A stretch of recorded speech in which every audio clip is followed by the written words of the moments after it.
오늘 우리에게 주시는 말씀 다니엘서 2장 1절로 13절 말씀입니다.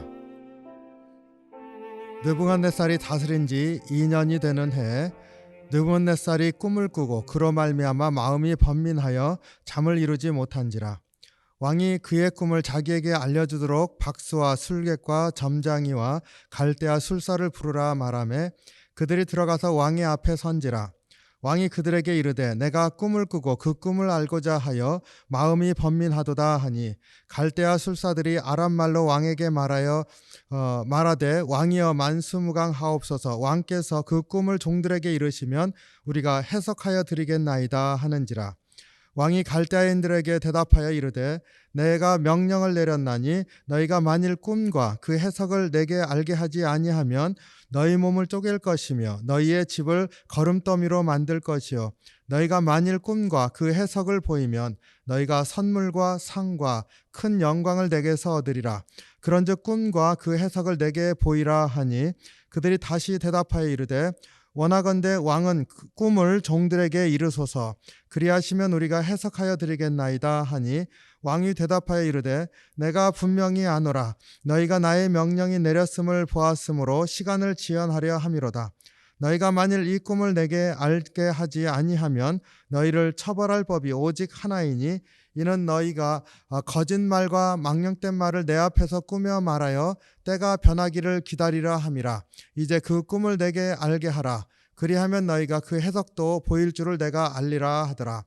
갈대아인들이 왕 앞에 대답하여 이르되 세상에는 왕의 그 일을 보일 자가 한 사람도 없으므로 어떤 크고 권력 있는 왕이라도 이런 것으로 박수에게나 술객에게나 갈대아인들에게 물은 자가 없었나이다.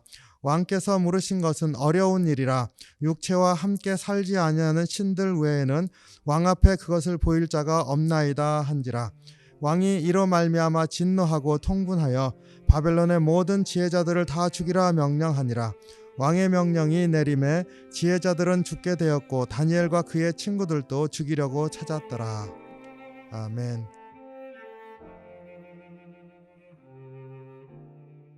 사랑이 많으신 주님, 주의 은혜 감사합니다.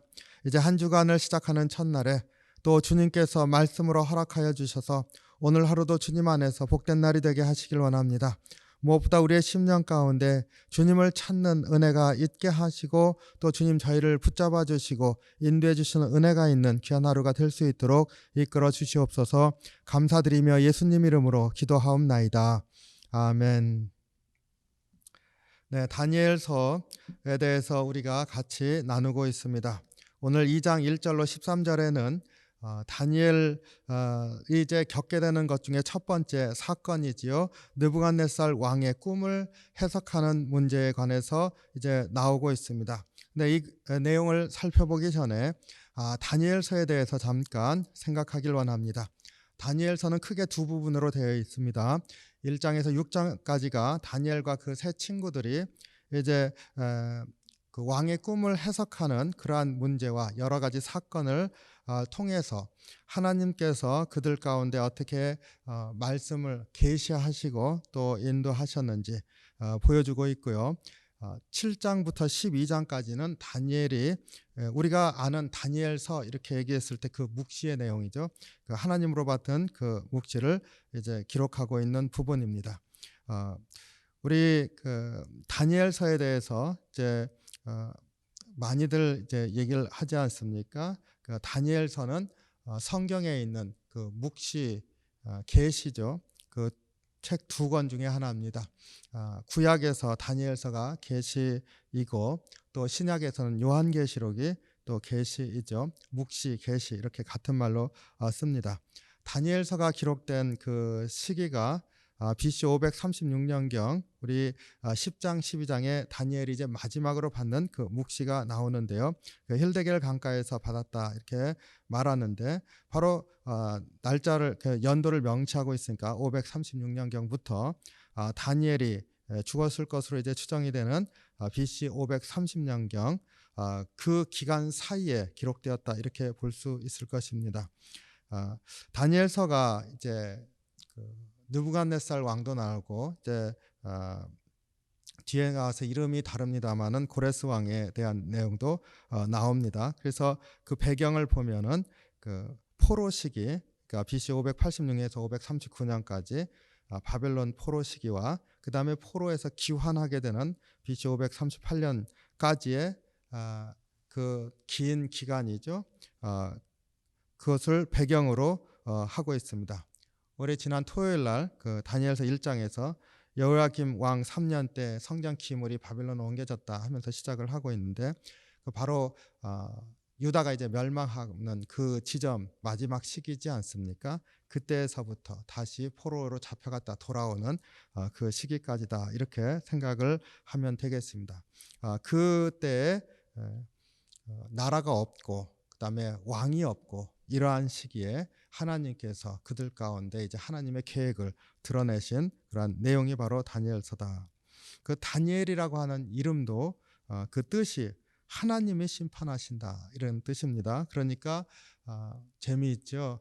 왕이 없고 나라가 없는 그때 하나님께서 계시를 통해서 하나님이 왕 되심을 다시 한번 하나님이 그 주관자이심을 보여주시는 것이라 이렇게 우리 다니엘서를 생각할 수가 있습니다.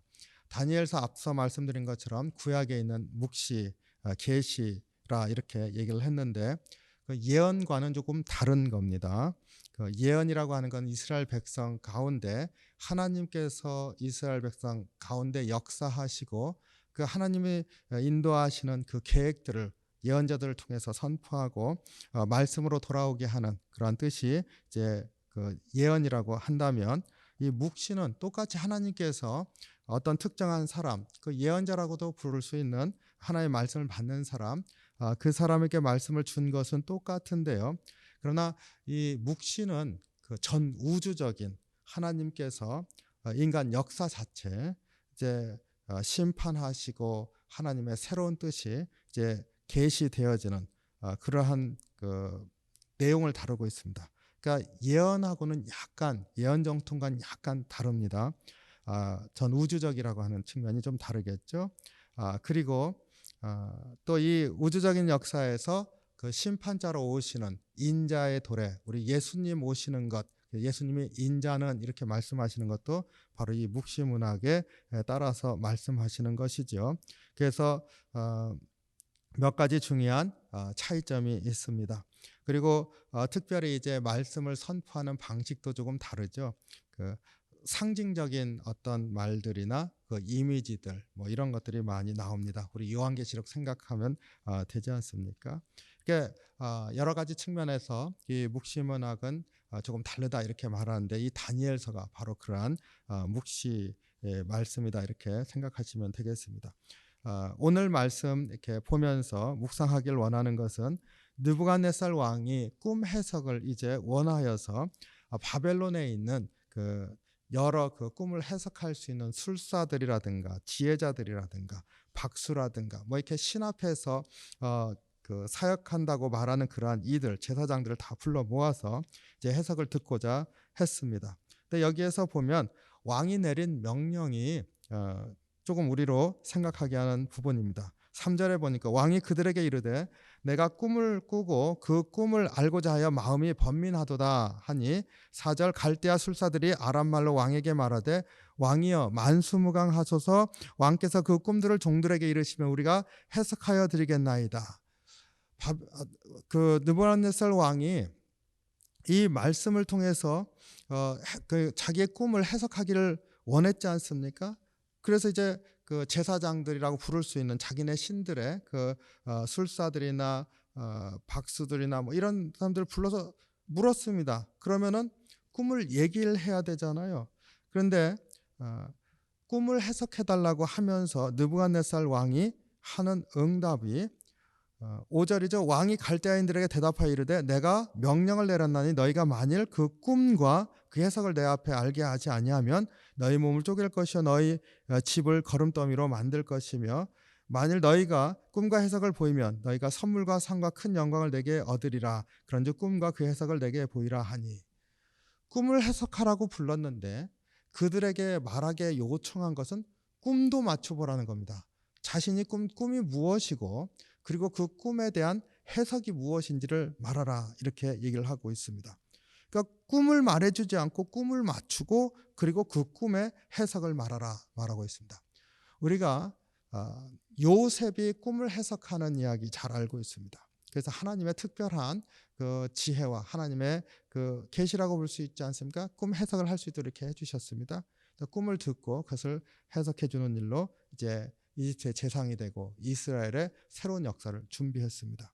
그런데 요셉의 꿈의 이야기와는 아주 다릅니다. 여기에서 똑같이 꿈을 해석하라 그러는데 꿈을 얘기해 주지 않고 꿈도 맞추고 그 다음에 그 해석도 하라. 그러니까 이 그 술사들과 박수들과 이들이 왕에게 이것은 사람이 육신을 입고 있는 사람이 알 수 있는 게 아닙니다. 육신이 없는 그 신들이나 그런 것을 할 수 있죠 하고 이렇게 대답했습니다. 그리고 어떤 왕도 그런 것을 요구한 적이 없습니다. 이렇게 대답했습니다. 그러니까 여기에서 처음으로 일어난 사건일 뿐만 아니라 꿈 자체를 맞추고 근데 그것을 맞추는 건 신께만 속해 있습니다. 말한 바로 그 일을 너희들이 하라는 겁니다. 그러니까 계시를 받아서 그 감춰져 있는 그것을 너희들이 알아서 그것을 나에게 말하고 그 뜻도 말하라. 이렇게 왕이 요구하고 있는 것이죠. 그러니까 여기에서 그 묵시라고 하는 것, 계시라고 하는 것, 그 말 뜻이 감추인 것이 드러나는 거 아닙니까? 바로 그것을 요구하고 있는 것이죠. 그들이 할 수가 없었습니다. 그러니까 그들은 하나님의 비밀한 것을 아는 자들이 아니라는 것을 보여주고 있습니다. 그리고 두 번째로 이들이 하는 말 가운데서 우리가 생각할 수 있는 게 왕이 그들이 꿈을 알려주십시오 하니까 안 가르쳐주는 이유를 말하는데 9절입니다. 너희가 만일 이 꿈을 내게 알게 하지 아니하면 너희를 처치할 법이 오직 하나이니 이는 너희가 거짓말과 망령된 말을 내 앞에서 꾸며 말하며 때가 변하기를 기다리려 함이라. 내가 만약 꿈을 얘기해 주면은 그 꿈에 대해서 꿈은 이런 것입니다 하고 그냥 말하면 그것이 거짓말인지 진실인지 알 수 없다는 거죠. 너희들 분명히 나에게 거짓말을 할 거다. 그리고는 시간이 흘러가게 기다리기만 할 거다. 그러니까 너희가 정말로 이게 바른 해석이라고 하는 증거가 곧 꿈도 맞추고 그렇게 해석을 말하면은 너희가 참으로 신의 계시에 따라서 맞추는 것이라 내가 인정하겠다. 이렇게 말하고 있습니다. 그러니까 이 왕이 믿지 않는 겁니다. 이 술사들이 진짜 그 신의 그 사제들인지 그것을 너희들이 먼저 증명하라. 너희들이 신의 계시를 정말로 받는 사람이라고 하는 것을 증명하라. 이것을 요구하고 있습니다. 그러니까 이 느부갓네살 왕도 이 술사들로부터 보고 싶은 게 뭡니까? 참 진리를 보고 싶은 것이고 그것을 볼 수 없다고 하는 것, 세상 가운데서는 볼 수 없다고 하는 것, 오직 신이 내려준 계시를 통해서만 볼 수 있다고 하는 사실을 본인이 말하고 있는 것이지요. 오늘 이 말씀이 느부갓네살 왕과 그 바벨론에 있는 그 여러 그 사제들이죠, 여러 신들의 사제들과의 대화 가운데서 우리가 묵상하게 되는 게 바로 이것입니다. 세상 가운데 있는 지혜와 지식들은 망령되고 허탄한 것들이 많다. 자기의 유익을 따라서 말하는 것들이 많다. 참 진리는 하나님으로부터 오는 것, 그 말씀에 있다 하는 것을 우리가 꼭 새기기를 원합니다. 다시 한번 오늘 이 다니엘서를 이렇게 읽으시면서 참으로 이 안에 진리라고 하는 것이 어디로부터 나오는 것인가 우리의 심령에 다시 한번 묵상하는 하루가 되길 원합니다. 주의 말씀만이 하나님으로부터 오신 하나님의 뜻만이 진리라 그것을 사모하면서 사는 귀한 하루가 되시기를 주님의 이름으로 축원합니다. 기도하겠습니다. 사랑이 많으신 주님, 주의 은혜와 사랑에 감사합니다. 저희들 주님의 뜻을 따라 살고 주님이 인도하시는 인도함을 받으며 살기를 원합니다. 저희들 부족하오니 오늘도 주님께서 은혜로 함께해 주시고 저희들 넘어질 때 그리고 연약해질 때 다시 한번 일으키시고 힘주심으로 주님이 우리의 주님이심을 고백하는 귀한 하루가 될 수 있도록 이끌어 주시옵소서. 우리 세상 가운데서 참으로 거짓이 난무하는 것 알고 있습니다. 오직 주님의 말씀과 진리 안에 거하는 복된 하루가 될 수 있도록 인도해 주시옵소서. 감사드리며 예수님 이름으로 기도하옵나이다. 아멘.